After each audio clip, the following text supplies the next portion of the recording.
सरकटा दानव का आतंक भाग 2। पिछले भाग में आपने देखा था, अर्जुन जंगल में दानव से मिला, जिसने उसे एक खंडहर मंदिर में ले जाकर अपने सिर और श्राप की कहानी सुनाई। अर्जुन को मूर्ति छूने पर सच जानने का वादा किया गया, लेकिन जैसे ही उसने मूर्ति को छुआ, पूरा जंगल कांपने लगा था।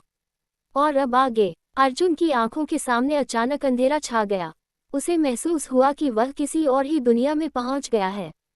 चारों ओर धुआं, चीखें और रहस्यमय छायाएं थीं। तभी एक गंभीर आवाज गूंजने लगी, तुमने सच जानने की जिद की है, लेकिन सच इतना आसान नहीं। अर्जुन ने डरते हुए पूछा, तुम कौन हो? उस आवाज ने जवाब दिया, मैं वही हूँ जिसने इस श्राप को जन्म दिया। दानव की कहानी। अर्जुन के सामने एक भूतिया आकृति प्रकट हुई। ये कालेश्वर तांत्रिक था, जो दानव के सिर को श्राप देकर अलग करने का जिम्मेदार था। कालेश्वर ने कहा, सालों पहले मैंने अमरता पाने के लिए तंत्र विद्या का सहारा लिया, लेकिन मेरे मंत्रों में गड़बड़ी हो गई।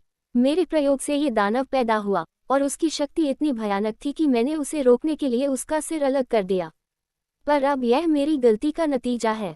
वह तब तक लोगों का शिकार करता रहेगा जब तक उसका सिर और शरीर नहीं मिल जाते। अर्जुन ने गुस्से से कहा, तुमने ये श्राप क्यों दिया और अब इसे कैसे रोका जा सकता है? कालेश्वर ने उत्तर दिया, ये श्राप अब टूट नहीं सकता, पर अगर दानव का सिर उसके शरीर से जुड़ गया तो वह इतना ताकतवर हो जाएगा कि इस जंगल के बाहर भी तबाही मचा देगा। खंडहर में फंसा अर्जुन वापस खंडहर में आ गया। दानव उसे घूर रहा था।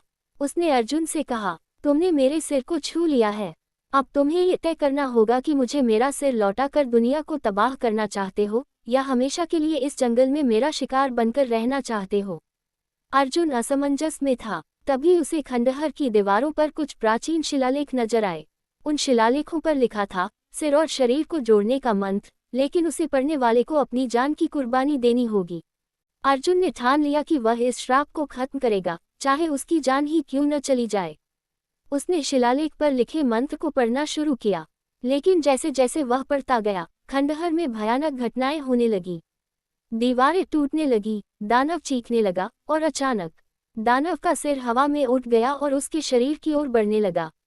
अर्जुन ने अपनी आखिरी सांसें लेते हुए मंत्र पूरा किया।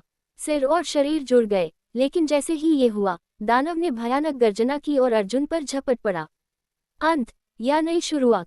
अगली सुबह गांव वाले अर्जुन को ढूंढने जंगल गए। उन्हें खंडहर में अर्जुन का टूटा हुआ कैमरा और एक जला पन्ना मिला, जिस पर लिखा था, दानव का अंत नहीं हुआ, अब वह जंगल के बाहर आने को तैयार है। उसे रोकने का एक ही तरीका है, पर उसे जानने के लिए आपको उस मंदिर तक जाना होगा। गांव वाले सहमे हुए थे। क्या दानव सच में अब गांव और पूरी दुनिया के लिए खतरा बन चुका है, या अर्जुन ने इसे हमेशा के लिए रोक दिया? अगले एपिसोड में दानव का रहस्य और गहराता है। क्या अर्जुन सच में मर चुका है, और क्या गांव के लोग उस खतरनाक मंदिर तक जाने की हिम्मत करेंगे? जारी रहेगा।